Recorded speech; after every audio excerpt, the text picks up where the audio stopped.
The Catechism of the Catholic Church, in paragraphs 1366 and 1367, tells us that the Eucharist is a sacrifice because it represents, that is, it makes present, the sacrifice of Jesus on the cross.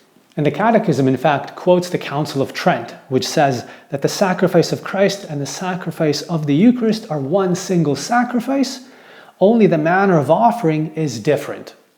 In this divine sacrifice, which is celebrated in the Mass, the same Christ who offered himself once in a bloody manner on the altar of the cross is contained and offered in an unbloody manner. And St. John Paul II says the same thing. In his address to the Eucharistic Congress in Lourdes in 1981, he says that the Mass and the cross are but one and the same sacrifice. And the Eucharistic breaking of bread has an essential function, that of putting at our disposal the original sacrifice of the cross. It simultaneously makes the sacrifice of the cross actual and accessible to our generation, to each and every one of us today. To understand Our Lady's presence in the Mass, we have to understand Our Lady's presence in the sacrifice of Jesus on Calvary. My name is Father Matthias, and this is Marian Maximalism. We know that on Calvary, Our Lady participated in the very sacrifice and the very work of the redemption, actively and directly. In fact, our Lord made her the co-redemptrix together with him, the Redeemer.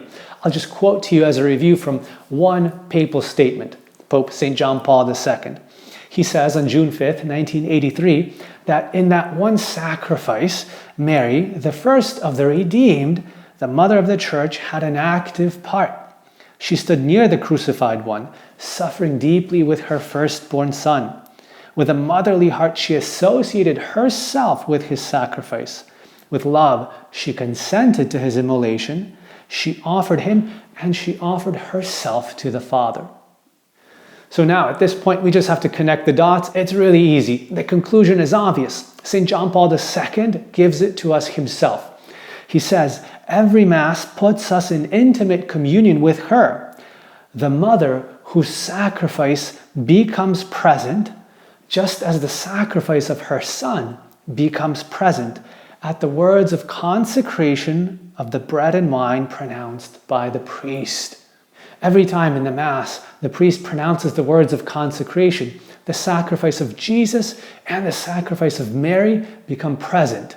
Not just because the sacrifice of the Mass and the sacrifice of Calvary are one and the same, but also because the sacrifice of Jesus is inseparable from the sacrifice of his mother. That's why in another statement, John Paul II says even more. He says, when we celebrate the Eucharist, the memorial of Christ's Passover, the memory of his mother's suffering is also made alive and present. And St. John Paul II isn't teaching something new. This is a part of sound theology, and Father Newbert, long before him, in his work, Life of Union with Mary, tells us a Mass from which Mary would be excluded would no longer be completely the sacrifice of Calvary. It would be a mutilated sacrifice. Let no man separate what God has joined together. Now, in his encyclical on the Eucharist in the life of the Church, Ecclesia de Eucharistia, St. John Paul II reflected on this truth very deeply. And he teaches us that the sacrifice of the Mass, in reality, is the most privileged moment to experience Our Lady's maternity in our regards. In number 57 of that encyclical, he says, "Do this in remembrance of me." He comments on these words of Jesus, saying, in the memorial of Calvary, all that Christ accomplished by his passion and his death is present. Consequently, all that Christ did in regards to his mother for our sake is also present. To her he gave the beloved disciple, and in him each of us. Behold your Son. To each of us he also says, behold your mother. Experiencing the memorial of Christ's death in the Eucharist also means continually receiving this gift, because in every Mass, Christ says that to each and every one of us. Every Mass means accepting, like John, the one who is given to us anew as our mother.